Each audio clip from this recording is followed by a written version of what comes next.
بسم اللہ الرحمن الرحیم۔ السلام علیکم۔ ایک روز حضرت علی رضی اللہ تعالیٰ عنہ مدینہ کی گلیوں میں چلے جا رہے تھے کہ آپ رضی اللہ تعالیٰ عنہ نے دیکھا کہ کچھ لوگ غیظ و غضب کے عالم میں ایک عورت کو گھسیٹتے ہوئے لے جا رہے تھے۔ وہ عورت خوف کے مارے کانپ رہی تھی۔ حضرت علی رضی اللہ تعالیٰ عنہ نے پکار کر کہا کہ تم لوگ اس عورت کو کیوں گھسیٹ رہے ہو؟ تو لوگوں نے بتایا کہ اس عورت نے بدکاری کی ہے، اس لیے امیر المومنین حضرت عمر رضی اللہ تعالیٰ عنہ نے اس عورت کو سنسار کرنے کا حکم دیا ہے۔ حضرت علی رضی اللہ تعالیٰ عنہ نے اس عورت کو ان کے ہاتھوں سے چھینا اور ان لوگوں کی خوب سرزش فرمائی۔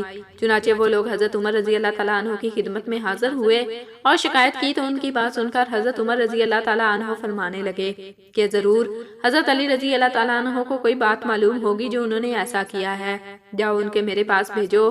حضرت علی رضی اللہ تعالیٰ عنہ حاضر ہوئے۔ حضرت عمر رضی اللہ تعالیٰ عنہ نے آپ سے پوچھا کہ ان لوگوں کو کیوں واپس کر دیا اور ان کو اس بدکار عورت پر حد قائم کرنے سے کیوں منع کیا؟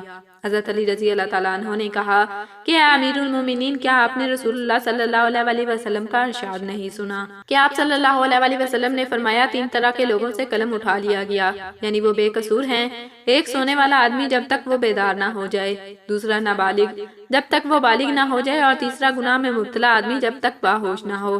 حضرت عمر رضی اللہ تعالیٰ عنہ نے تبسم فرمایا اور حضرت علی رضی اللہ تعالیٰ عنہ نے کہا اے امیر المومنین، اس عورت کو بھی دیوانہ پن کا دورہ پڑتا ہے، ہو سکتا ہے کہ وہ آدمی اس کے پاس ایسی حالت میں آیا ہو جب اسے دورہ پڑا ہو۔ یہ سن کر حضرت عمر رضی اللہ تعالیٰ عنہ نے اس عورت کو رہا کر دیا۔ ایک بار دو کنیزیں ایک لڑکا اور لڑکی میں جھگڑا کرتی ہوئی حضرت عمر رضی اللہ تعالیٰ عنہ کے پاس آئیں۔ حضرت عمر رضی اللہ تعالیٰ عنہ نے ان کا سارا معاملہ سن کر فرمایا کہ حضرت علی رضی اللہ تعالیٰ عنہ کو بلاؤ، وہی ان کے درمیان فیصلہ کریں گے۔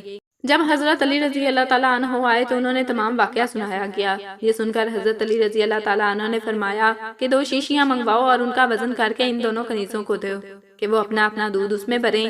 جب وہ شیشیاں دودھ سے بھری ہوئی آئیں تو فرمایا کہ ان پر وزن کرو، جس کی شیشی بھاری ہوئی اس کا لڑکا ہے اور جس کی شیشی ہلکی ہوئی اس کی لڑکی ہے۔